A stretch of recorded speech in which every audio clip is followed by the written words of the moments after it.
প্রকাশিত হলো বাংলাদেশের টি-20 বিশ্বকাপের স্কোয়াড। এবারের আসরে কারা কারা জায়গা পেল এই স্কোয়াডে, আর কতটুকুনি বা অর্জন করতে পারবে বাংলাদেশ, বিস্তারিত থাকছে রাইপ আহমেদ হৃদয় লেখা প্রতিবেদনে।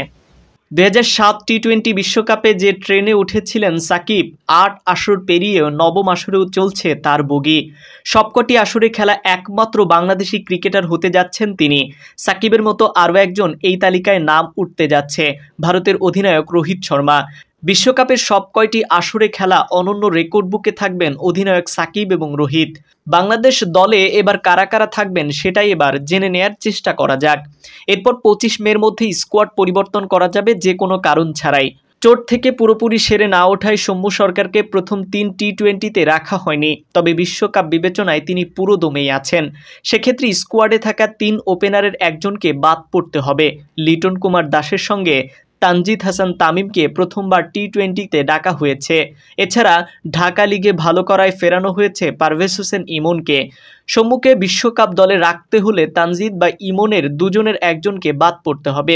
এছাড়া আফিফ হোসেনকে প্রথম 3 টি-20তে সাকিবের বিকল্প হিসেবে রাখা হয়েছে।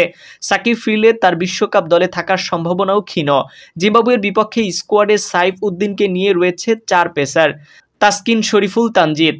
মোস্তাফিজের দলে ঢুকলে পেসার বাড়বে আরও একজন।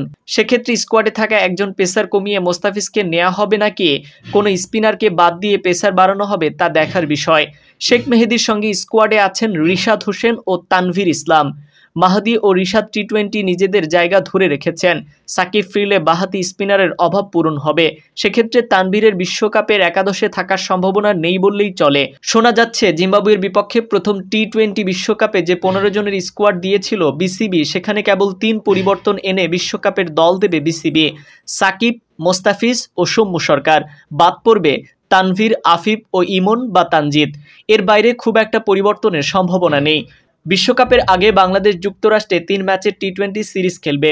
সেই সিরিজে একাধিক খেলোয়াড় নিয়ে পরীক্ষা নিরীক্ষা চালাতে পারে, কারণ 25 মের মধ্যে ঘোষিত স্কোয়াডে কোনো কারণ ছাড়াই পরিবর্তন আনা যাবে। তাই শুরুর স্কোয়াড থেকে বাদ পড়লেও পরে যুক্ত হবার সম্ভাবনা থাকবে। বিশ্বকাপে 55টি ম্যাচ 2টি দেশের 9টি শহরে অনুষ্ঠিত হবে, যুক্তরাষ্ট্রে 3টি এবং ক্যারিবিয়ায় 6টি। ডালাসের মেট্রো এরিয়ায় গ্র্যান্ড পেইরি স্টেডিয়ামে 1 জুন বিশ্বকাপের উদ্বোধনী ম্যাচে মুখোমুখি হবে কানাডা এবং যুক্তরাষ্ট্র। 29 জুন ফাইনাল ম্যাচ হবে বার্বাডোজে। 2টি সেমিফাইনাল হবে ত্রিনিদাদ অ্যান্ড টোবাগো ও গায়ানাতে।